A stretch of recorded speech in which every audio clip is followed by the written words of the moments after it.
আগামী 25শে ডিসেম্বর ভারতের প্রাক্তন প্রধানমন্ত্রী অটল বিহারী বাজপেয়ীর 100তম জন্মদিবস স্মরণে মঙ্গলবার দক্ষিণ দিনাজপুর জেলার সদর শহর বালুরঘাট শহরের বিশ্বাসপাড়া এলাকায় বালুরঘাট শহর বিজেপির পক্ষ থেকে এক রক্তদান শিবির অনুষ্ঠিত হয়।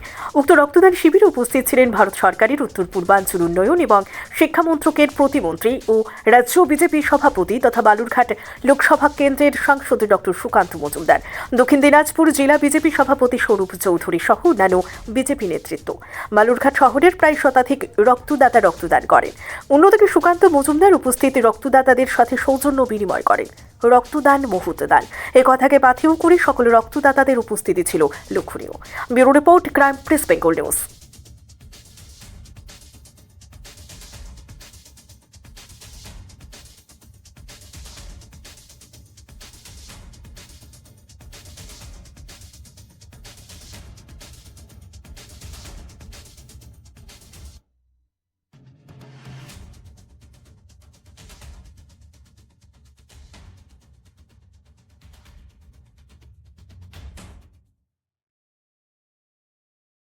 দিবস পালন করে। এই বছর বিশেষ গুরুত্বপূর্ণ কারণ এই বছর অটল বিহারী বাজপেয়ী তার 100তম জন্মদিন, অর্থাৎ 1924 সালে 25শে ডিসেম্বরের দিন মধ্যপ্রদেশের গোয়ালিয়রে অটল বিহারী বাজপেয়ী জন্মগ্রহণ করেন।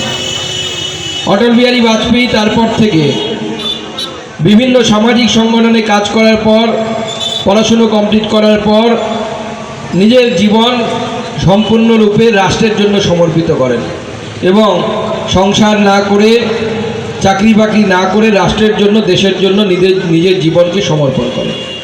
পরবর্তী সময়ে অটল বিহারী বাজপেয়ী রাজনীতি ক্ষেত্রে আসেন এবং রাজনৈতিক নেতা হিসেবে গোটা ভারতবর্ষকে নেতৃত্ব দেন এবং পরবর্তী সময় ভারতীয় জনতা পার্টি যখন প্রথম 1980 সালে গঠিত হয়, জনসংঘ থেকে বেরিয়ে গিয়ে সেই সময় ভারতীয় জনতা পার্টি সরকারের নতুন করে গঠন হয় এবং ভারতীয় জনতা পার্টি যারা গঠন করেন তারা সরকারের মধ্যে ছিলেন, মন্ত্রী ছিলেন, কিন্তু অটলজির নেতৃত্বে তাদেরকে শর্ত দেওয়া হয় যে তোমাদের সরকারে থাকতে গেলে রাষ্ট্রীয় স্বয়ংসেবক সংঘ RSS-এর সাথে কোনো সম্পর্ক রাখা চলবে না, তাহলে পরে তোমরা সরকারে থাকবে, নচেত তোমরা সরকারে থাকতে